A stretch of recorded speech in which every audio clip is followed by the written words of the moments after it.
Video शुरू करने से पहले मैं आपसे तहे दिल से रिक्वेस्ट करता हूं कि इस वीडियो को पूरे अंत तक जरूर देखिएगा, तभी आपको बागेश्वर धाम के सरकार धीरेन्द्र शास्त्री के बारे में सारी बातें समझ में आएंगी। आइए वीडियो को शुरू करते हैं। बागेश्वर धाम के पीठाधीश्वर पंडित धीरेन्द्र शास्त्री आए दिन सोशल मीडिया पर वायरल होते रहते हैं। उनके विवादित बयानों की वजह से वो हमेशा ही चर्चे पर रहते हैं। अप्रैल 2022 में एक वीडियो वायरल हुआ था जिसमें उन्होंने हिंदू समुदाय के लोगों को भड़काने की कोशिश की थी। आक्रामक भाषा शैली में हिंदुओं से बुलडोजर खरीदने को बोल रहे थे और हथियार भी उठाने को बोल रहे थे। आइए पहले जानते हैं कि उन्होंने क्या कहा। उन्होंने कहा, जो तुम्हारे घर पर पत्थर फेंके उसके घर जेसीबी लेकर चलो, क्योंकि भारत सनातनियों का देश है।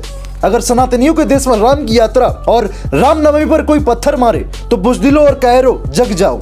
सारे हिंदुओं अपने हाथ में हथियार उठा लो और कह दो हम सब हिंदू एक हैं। आइए पहले जानते हैं धीरेन्द्र कृष्ण शास्त्री का आगा पीछा क्या है। मीडिया रिपोर्ट्स के मुताबिक धीरेन्द्र कृष्ण शास्त्री का जन्म 15 जुलाई 1996 को हुआ था। धीरेन्द्र शास्त्री की बड़ी संख्या में भक्त हैं जो दावा करते हैं कि धीरेन्द्र शास्त्री किसी भी व्यक्ति की समस्या को उनसे बिना पूछे ही कागज पर लिख लेते हैं और उनके बिना बताए ही लोगों की मन की बात भी जान लेते हैं। आज तक से जुड़े लोकेश चौरसिया की रिपोर्ट के मुताबिक धीरेन्द्र शास्त्री कथावाचन में कम उम्र में ही काफी फेमस हो गए थे।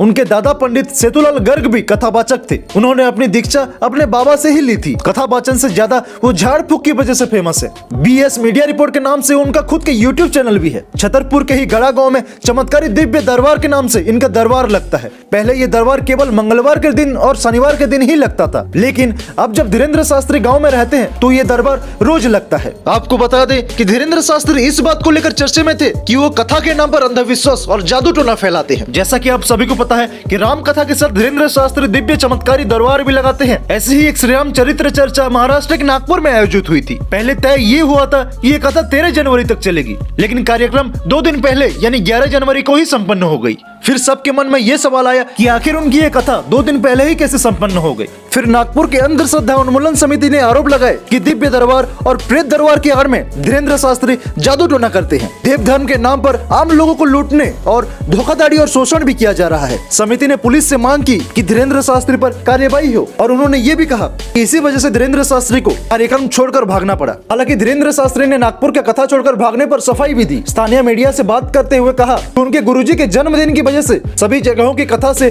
2-2 दिन कम कर दिए गए हैं, इसलिए नागपुर की कथा से भी 2 दिन कम की गई है और उनके विरोध करने वालों को सनातन धर्म विरोधियों तक कह दिया गया। बागेश्वर धाम ने एक बयान में ये भी कहा था, हाथी चले बाजार कुत्ता भौंके हजार। थोड़ी ही देर में धीरेन्द्र शास्त्री के एक सहयोगी आते हैं और जीवन को शास्त्री से थोड़ा दूर करते हैं। ये वीडियो जमकर वायरल हुआ और कई लोगों ने इसे छुआछूत की प्रैक्टिस बताकर आलोचना की। जब बवाल हुआ तो 27 मई 2022 को बागेश्वर धाम सरकार के नाम से चलने वाला ट्विटर हैंडल पर सफाई भी आई। इसमें लिखा गया कि एडिटेड वीडियो को डालकर भ्रामक प्रचार किया गया है और धीरेन्द्र शास्त्री ने कहा कि अछूत कहकर धीरेन्द्र शास्त्री ने खुद को ही संबोधित किया था। आपको बता दें कि भारत के संविधान के अनुच्छेद 17 के तहत छुआछूत प्रतिबंधित है। 1955 में बने protection of civil right act के सेक्शन 7 के अनुसार छुआछूत पर 2 साल की जेल और जुर्माना या फिर ये दोनों का प्रावधान है। धीरेन्द्र शास्त्री का ये वीडियो जमकर वायरल हुआ और कई लोगों ने उनको ट्रोल करा है।